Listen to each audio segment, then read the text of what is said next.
What's going on, everyone? Ryan Anderson, Mikey P here for the Horseshoe Indianapolis preview show this week. We were off last week as they had a nice little racing break post Indiana Derby.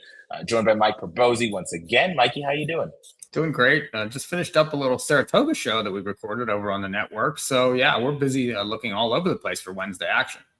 That's right. This show, of course, brought to you by our friends at Caesars Entertainment and Horseshoe Indianapolis. So we have the late double going on tomorrow. 15% player friendly takeout at Horseshoe Indy. Let's not waste any more time. Let's get right into the field. Mikey, will start off. We're going 6 furlongs, open allowance company for the 3-year-olds and older. How'd you see this race? Unfortunately, I don't think that there's a lot of prices to be had in here. It seems like the 8 Showtime and the 11 Sleepy are the ones to beat in this spot. And Showtime just missed an inch last time at Ellis in a 1X. And prior to that, won a starter type race. And then prior to that, won for 62.5 at Churchill. This horse is right there every time. I mean, really is a nose and a head from winning 5 straight races and just consistent speed, consistently on the wire, and is tough, wants to battle the whole way around the racetrack. Doesn't matter the fractions necessarily. So I think 6 furlongs should be fine for this horse. I like the post, and I do think that one should be difficult to beat. Now, if anyone's going to beat him, it's going to be Sleepy, the 11.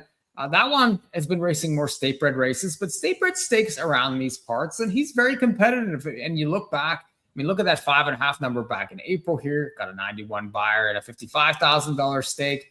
This horse belongs here and is speedy, is outside the main, I think, threat in the race. So hopefully they don't cook each other. I do think they could go 1-2 the whole way around.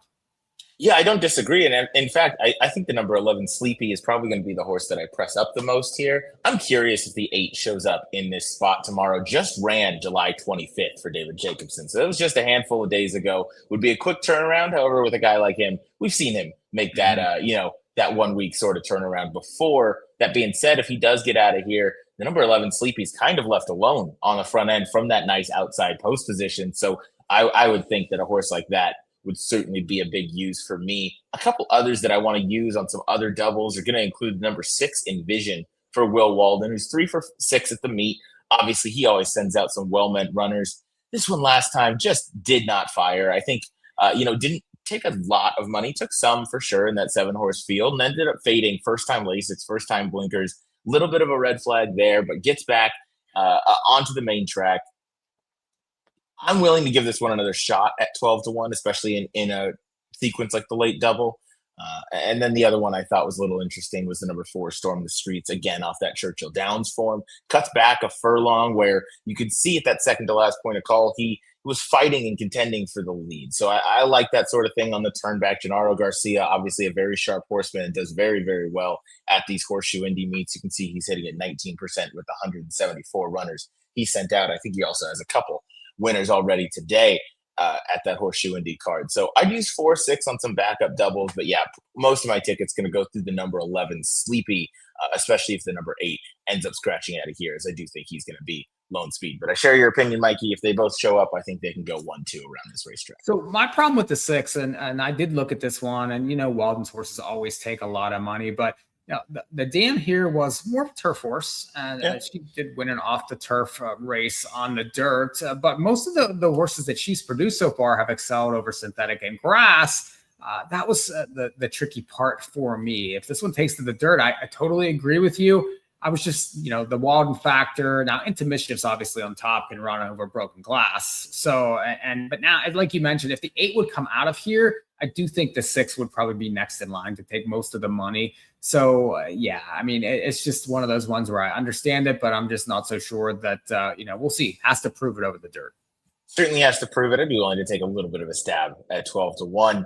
That'll be leg 1 of the late double. Race number 9 is going to complete that late double. They're going a mile. Hopefully they are on the grass. It looks to be a sunny day now, even though they were starting the day muddy. It quickly dried up and dried out. So hopefully they're on the grass tomorrow as we're going a mile for the state breds, optional claimers for fillies and mares, 3-year-olds and upward. How do you see the get out leg, Mikey?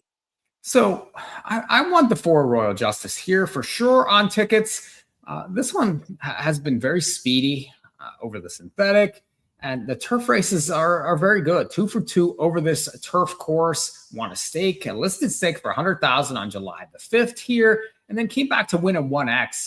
That was this is last year. Obviously, this is July and September of last year, and then came back in December and was really good at Turfway. Now it's off the bench, but I do think that this horse is capable. If you look, one off the bench in the past from November to May, so that does not concern me. I like the inside post, very consistent type that's going to be forward. So I think a must use in these tickets. The two inside of this one also, the two louder than words, 7-2 morning line. This one gets to the turf. Now, has 3 turf wins, just hasn't seen turf for quite a while, has been racing in these dirt stakes. And you can see why. I mean, she's shown up in a lot of these listed stakes and is racing very well. She won on August the 20th last year. She had a couple second place finishes, got back to a state bred on the dirts in June and raced pretty well and lost to a freak and watcher there who won by almost 12 lengths. But now you're back to the turf, and this horse doesn't mind the turf, especially this turf. So you get Pedroza back. I think it's probably one of those two. If I was going to back up, I might use the 3, but that one needs to sort of prove it over the grass despite the 1 win. I do think that this one probably prefers the dirt. So I'd be heavy 4-2, maybe back up a little 3. Yeah, I'm with you on your top opinion in the number 4 Royal Justice. Yeah, definitely ran well at Turfway over the synthetic, going the 10 furlong distance behind Golden Sunshine for Owen Hardy. That's that Godolphin runner that it's a good thing Jackson's not on the show. He might still be a little sad about not having that exact at Keeneland earlier this spring. But Royal Justice, I felt, loves the grass clearly here at Horseshoe Indy and could be placed a little bit kind of wherever, and just kind of runs based on the pace of that race. You mentioned the race in September where this one came from off of it, and then 4-back in the stake race where this one was right on top of the pace and just drew off.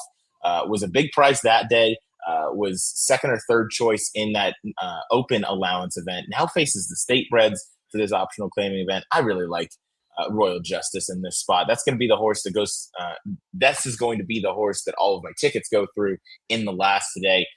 Especially in that late double. Just going to try and press these two opinions up as much as I can and try and squeeze every bit of value I can out of this late double.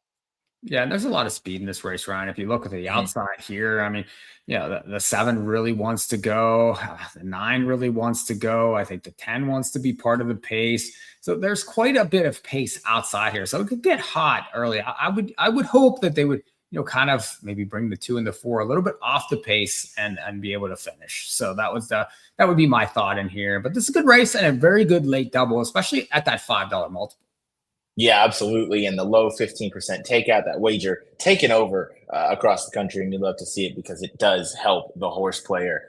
Mikey, quick show today, but I felt like we gave the viewers a good amount of value, good places to shape their tickets around. So thank you for joining me. You mentioned we just covered the Wednesday Saratoga show as well. That is uploaded over on the same channel that you're watching this on at In the Money on YouTube. Mikey, thank you for joining me. Thank you to everybody for watching for tomorrow's Indy coverage of the late double. For Mike Rosie, I'm your host, Ryan Anderson. We'll see you for the next one.